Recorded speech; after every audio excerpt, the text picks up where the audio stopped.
Hey guys, it's Matt with BleepinJeep. Today I've got a video put together by Southern Four-Wheel Drive Association on rollover recovery.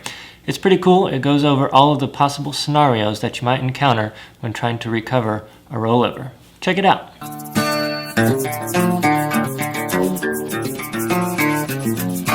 Hello, I'm Tony Ceruto. I'm with Overland Experts. This is Mike Morrison, and that's Charlie McMahon. On behalf of Southern Four-Wheel Drive Association, we'd like to talk to you about how to safely put a vehicle that's been rolled over or flopped back on its wheels. So the inevitable has happened. Unfortunately, we're on a great day on the trail and someone rolled their vehicle on its side. 9 times out of 10, if you're doing a slow trail ride, the vehicle will do a slow roll on its side, and if you're really unlucky, all the way over. In this case, the vehicle has just come up on its side.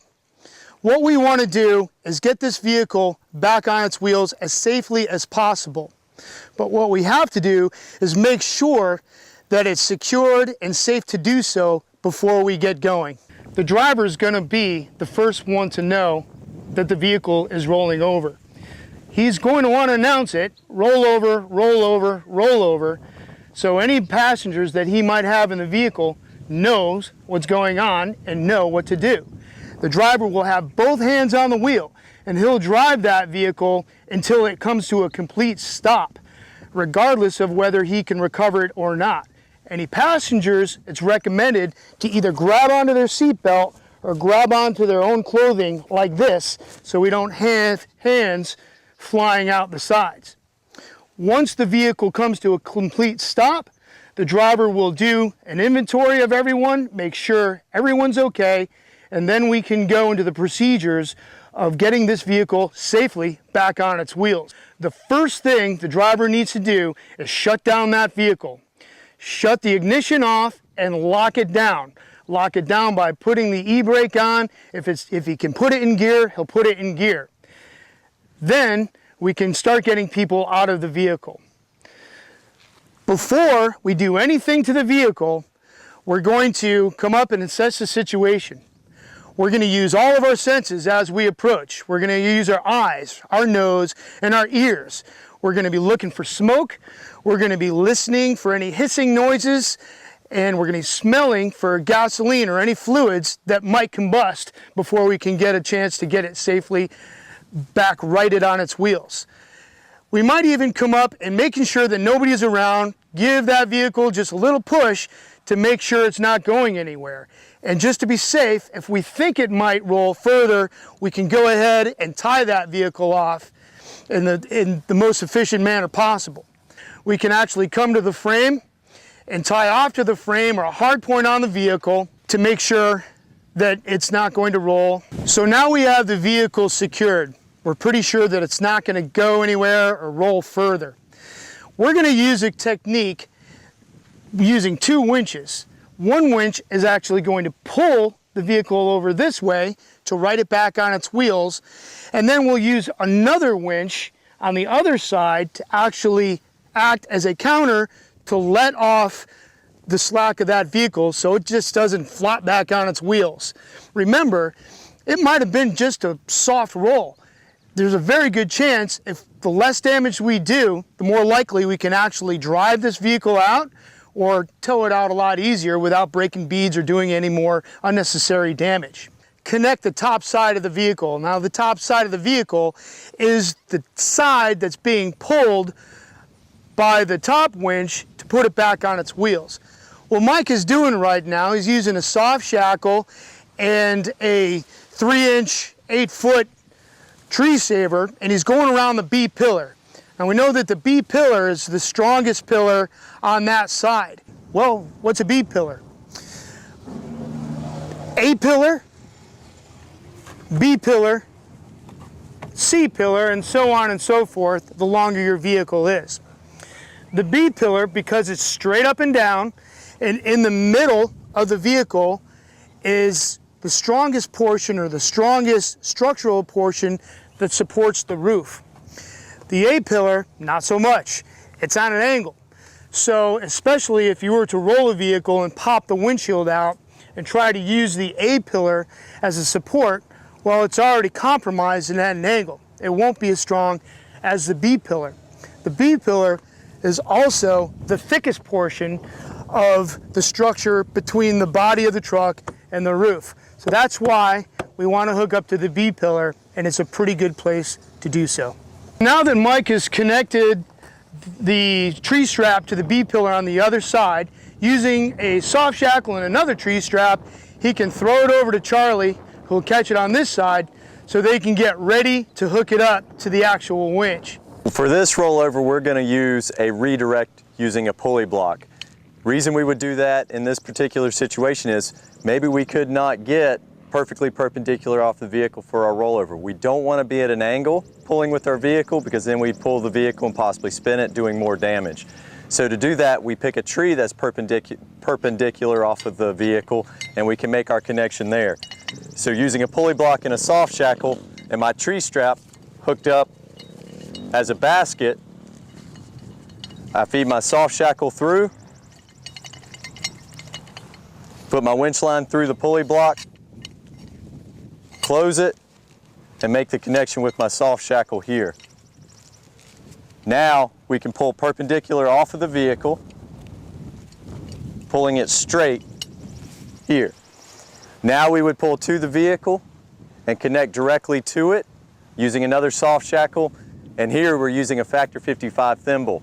That is a closed loop system, making it safer than a hook. Connected.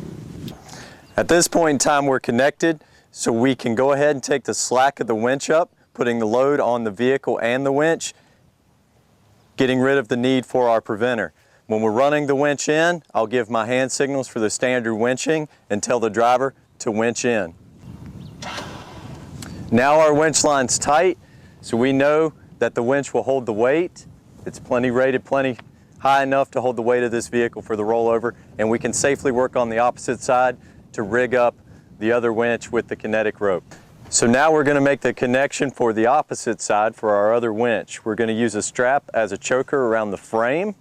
That'll give us our rolling motion to roll the vehicle back upright. As we're hooking it up, we're looking for any sharp points so we don't damage our rope or our strap, and we're hooking it and connecting it, and we will throw it back over to the other side of the vehicle. Making sure that our straps are as close together as possible so we don't corkscrew the vehicle on the ground, causing more damage. The closer they are together, the more likely they are to pull together. So on this side, we'll be using a screw pin bow shackle to connect the kinetic rope to the strap.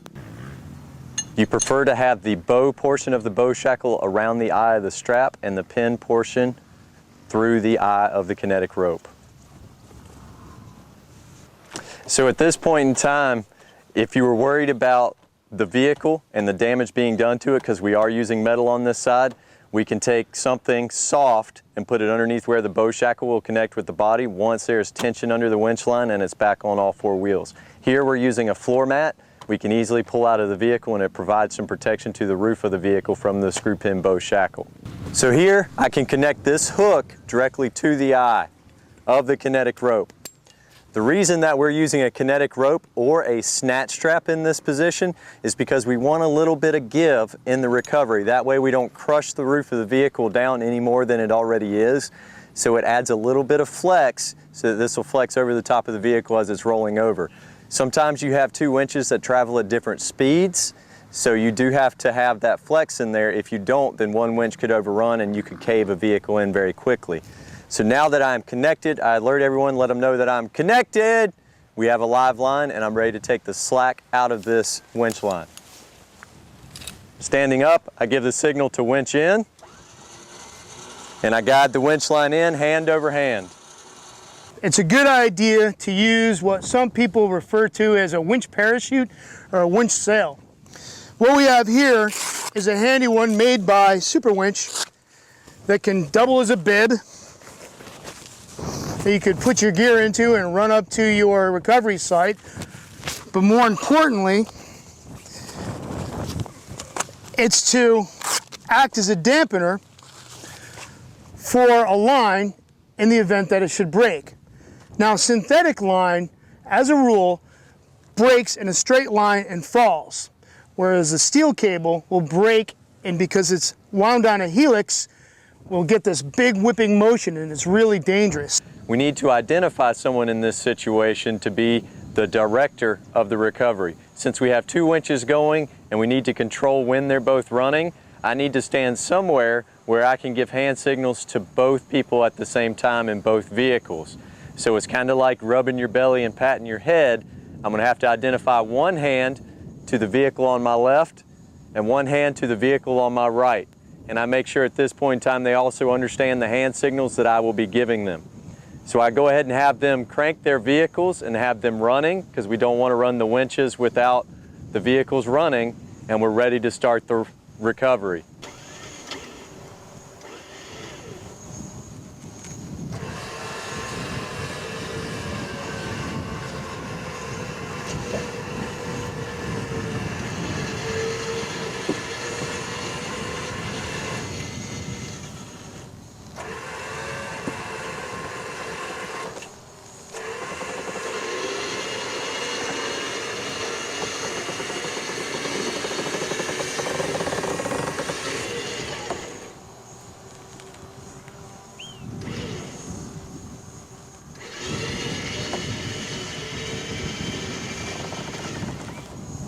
And that's how we successfully roll over a vehicle, the safest method possible, doing the least amount of damage.